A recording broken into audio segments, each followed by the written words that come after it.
একসময় একটি জাহাজ সমুদ্রে ঝড়ের কবলে পড়ে। জাহাজটি প্রায় ধ্বংস হয়ে গিয়েছিল এবং সকল যাত্রীরাই সমুদ্রে পড়ে গিয়েছিল, শুধুমাত্র একজন যাত্রী ছাড়া। ভগবানের অশেষ করুণায় সে সমুদ্রের তীরে এসে পড়ে।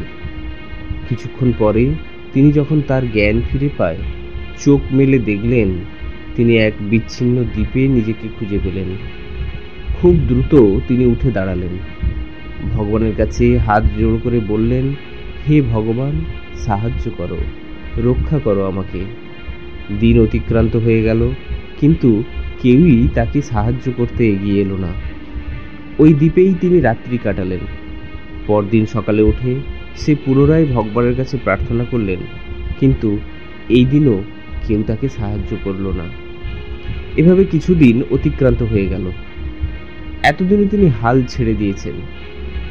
ভাগ্যের উপর সবটুকু ছেড়ে দিয়ে ওই বিচ্ছিন্ন দ্বীপেই বসবাস শুরু করার সিদ্ধান্ত নিলেন। মানুষটি কিছু কাঠ এবং ঘাস সংগ্রহ করা শুরু করলেন এবং তার নিজের জন্য একটি কুঁড়ে ঘর বানালেন। ভাঙা জাহাজের কিছু টুকরো কুঁড়ে ঘরটিতে নিয়ে এলেন।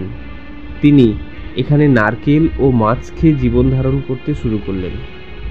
একদিন তিনি তার কুঁড়ে ঘরে আগুন জ্বালিয়ে খাদ্যের সন্ধানে বেরিয়েছিলেন। যখন তিনি ফিরে এলেন, তখন দেখলেন তার কুঁড়ে ঘরটি আগুনে ভস্মীভূত হয়ে গেছে।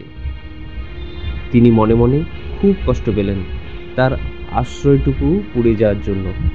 প্রচণ্ড ক্ষোভে আকাশের দিকে তাকিয়ে ভগবানের কাছে অভিযোগ জানালেন, হে ভগবান, আমি তোমাকে সাহায্যের জন্য প্রার্থনা করেছিলাম, তুমি আমার প্রার্থনা শোনোনি। আমি একটি কুঁড়ে ঘর তৈরি করেছিলাম, সেটাও তুমি পুড়িয়ে দিলে। তুমি বড় নিষ্ঠুর। তিনি সারা রাত ভগবানের কাছে এই একই অভিযোগ করেছিলেন। এভাবেই সেই রাতে তিনি সমুদ্রের তীরেই ঘুমিয়ে পড়েছিলেন। সকালে উঠে তিনি কিছু চিৎকার শুনতে পেলেন। চোখ খুলে দেখলেন একটি জাহাজ তীরে এসে ঠেকেছে। তিনি তার চোখকে বিশ্বাস করতে পারছিলেন না। কেউ তাকে সাহায্য করতে এসেছে, এটা দেখে তিনি খুব খুশি। জাহাজে উঠলেন, জাহাজ যাত্রা শুরু করল। জাহাজের নাবিককে জিজ্ঞাসা করলেন কিভাবে তারা জানলেন যে এই বিচ্ছিন্ন দ্বীপে তিনি আটকে পড়েছেন। নাবিক বললেন যে তারা ফায়ার সিগন্যাল দেখে তীরে এসেছেন, যেটি তিনি পাঠিয়েছিলেন। মানুষটি বললেন, আমি তো কোনো ফায়ার সিগন্যাল পাঠাইনি। নাবিক আবারও বললেন যে আমরা কিন্তু ফায়ার সিগন্যাল দেখেই এসেছি। মানুষটি তখন তার কুঁড়ে ঘরে আগুন লাগার কথাটা মনে পড়ে গেল। মনে মনে ভাবলেন এটাই ছিল ভগবানের পরিকল্পনা, যেটি তার পরিকল্পনার থেকেও বেশি উন্নত, যা তিনি ভাবতেও পারেননি।